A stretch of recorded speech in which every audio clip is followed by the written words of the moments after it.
връх обесено дърво в планината Голо Бърдо. Тук е и кръста над Кралев дол до Перник.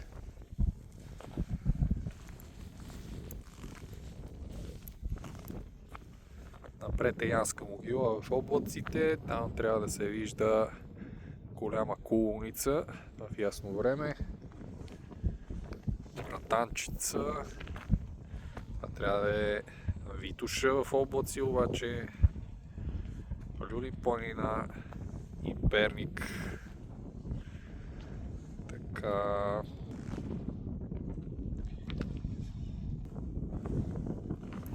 Освен хубавите гледки, малко коментари за плановете така скоро постижно в България да се навеждат мултифондове в втория стълб на пенсионната система, така наречения втори стълб. И какви са вероятно неофициалните планове. Като тук не казваме нищо за българските дружества, ще кажем как доказало се като пълен провал в Чили какво се случва, защото там вече има пълен цикъл от 40 години, откакто е въведена тази мишльотина с частното пенсионно осигуряване, което е по вина на държавата, а не защото хората се решили сами да спестяват. Значи, там за първите 20 години, защото първо казва, то не може да се видят резултатите веднага, трябва време.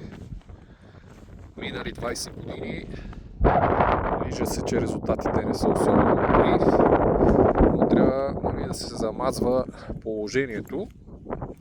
Нещо, което вече и в България минаха повече от 20 години. Вижда се, че резултатите са пълна драма. И въвеждат мултифондовете. В Чили са въвели 5 вида мултифондове с 5 вида различен риск. Те му викат сигурно доходност. И казват, колкото си по-млад, може да рискуваш повече. Колкото си по-стар, толкова повече държавни облигации ще има портфела да ти е сигурна работата. И забележително, значи, първо частните фондове ТЗПО-то въведено, защото няма доверие, че държавата ще плаща пенсиите, обаче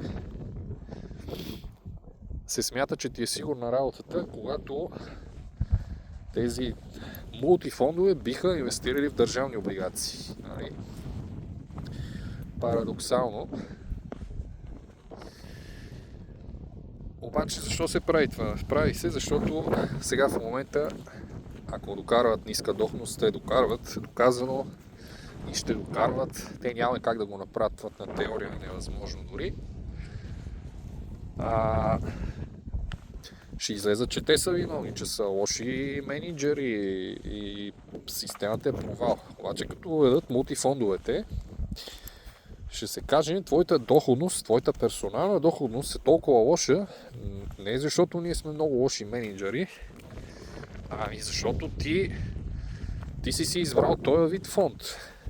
Той изкарва така долу, защото ти точно когато си пил на тая възраст, трябваше да избереш другия фонд, ама ти си избрал този фонд и то са объркали неща. Трябваше първо този фонд да избереш, после другия, третия и така.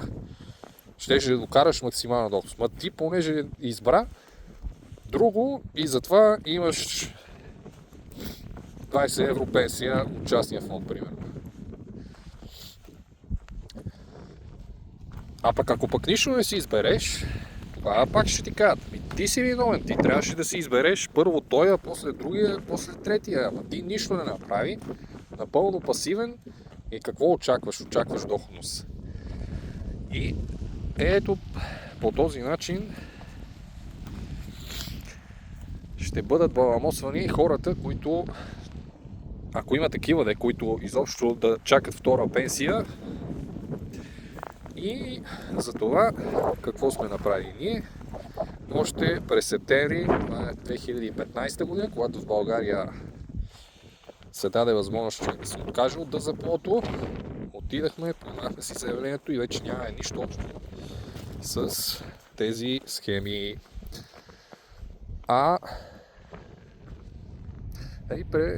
Не е препоръка, обаче ако всички хора в България го направят, подобна схема, тя ще изчезне, защото тя има нужда да цоца нови капитали, нови вноски. 3 милиарда на година лева влизаха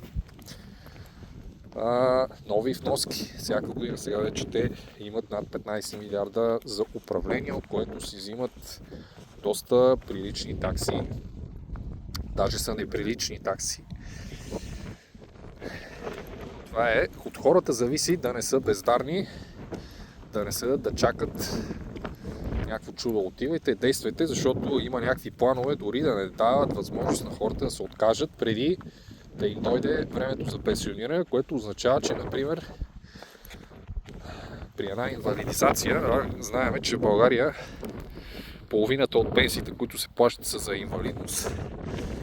При една инвалидизация държавната пенсия, докато не се навърши пенсионна възраст, която ще е 65 години, тя ще бъде орязана пропорционално на участието в ДЗПО-то. И ако човек не се е отказал преди това, докато не стане на 65 години, ще има инвалидна пенсия орязана.